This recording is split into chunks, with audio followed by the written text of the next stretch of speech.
The contribution of individuals. Raja Ram Mohan Roy was the greatest Indian of 19th century who sowed the seeds of religious and social reforms.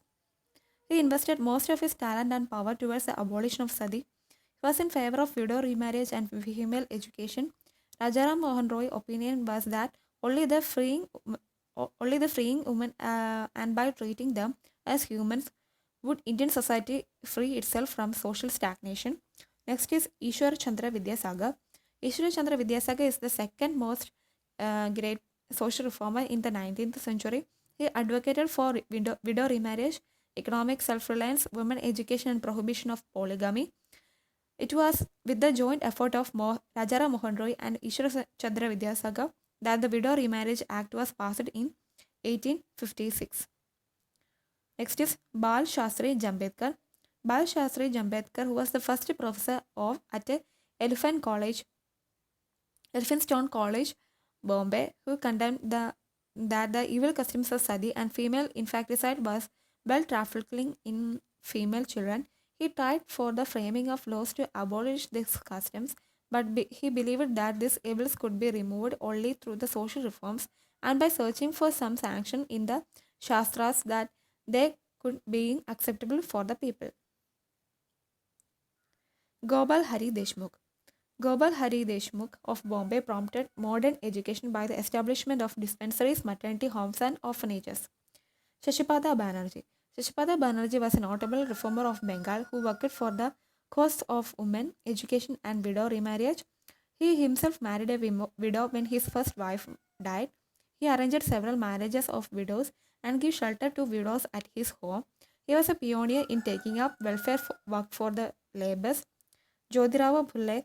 Jyotirao Phule was a contemporary of Ishwara Chandra Vidyasagar. He was an active reformist in Pune. He was working for the cause of females and low caste people. He also worked towards improving the condition of Maharashtrian peasants. He established Satya Shodak Samaj in 1868 for the social and economic upliftment of low caste people.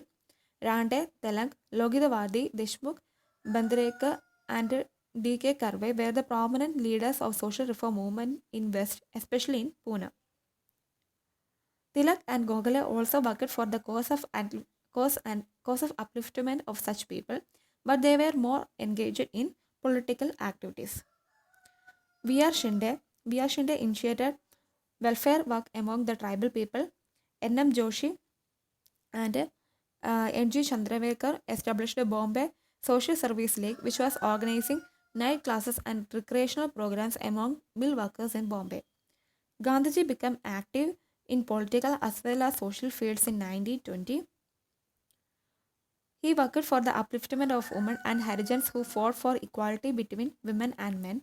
Gandhiji always argued that for the development of country, it is not essential that it should be free from foreign rule, but it also should be free from many social evil which hinder and sometimes block the process of social development.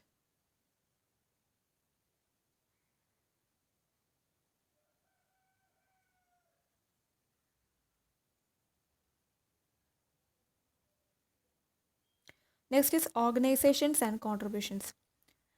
The important organizations which played a significant role in the development of social work were Brahma Samaj, Prarthana Samaj, Arya Samaj, Theosophical Society, Ramakrishna Mission, Muhammad Literacy Society, the Bombay Widow Remarriage Association, Bengal Hindu Widow Association, International Social Conference, and the Servants of Indian Society.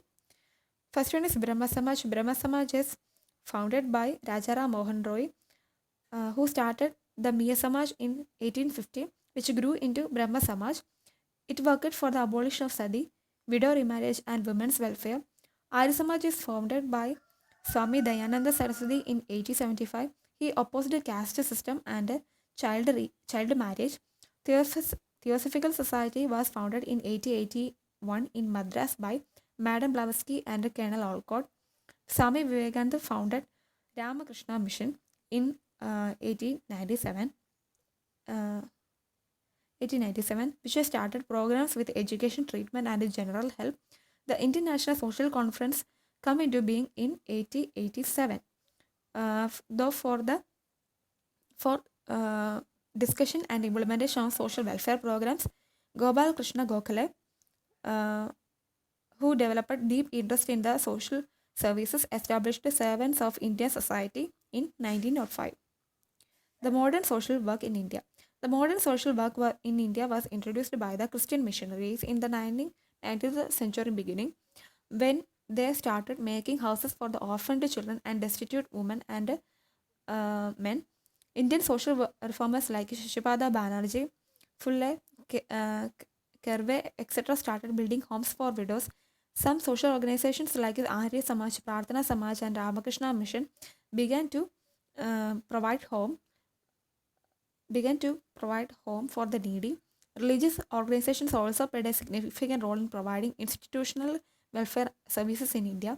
The role of state in field of social welfare was started during the second and third decades of 20th century. As a result, Apprentice Act of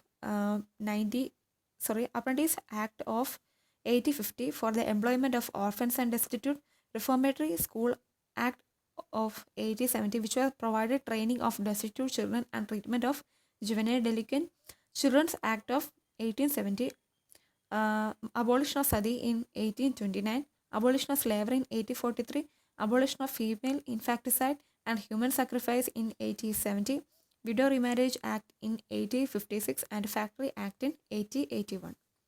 In the year of 1936, the first social work professional social work school was established in Bombay, and its name was Sir Dorabji Tata's Graduate School of Social Work. Now it is known as Tata School of Social Works. After independence, many universities in India have given social work as a subject in their courses. The original social work as a profession in India is recent, only 66-year-old. The first school of social work was established in Bombay. It was named as Sir Dorabji Tata Graduate School of Social Work. Later on, many schools were opened. During the first fourth decades of 20th century, the trust of the profession was able the people to cope with changes brought about in the economic order by planning and organizing services within very structure of social economic order.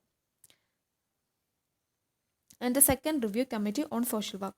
The second review committee on social work was the first attempted to bring about a change in the trust of social work profession in 1975 and 76. It was in the opinion that the committee that the social work must respond to the prevailing social problems like poverty, population growth, illiteracy, malnutrition, disability, etc. But nothing concrete has been done in social work practitioners. In future, it would make a significant contribution in improving the social and economic life of countrymen, and it is imperative that major changes are to be needed based on the proper understanding of present social realities. Thank you.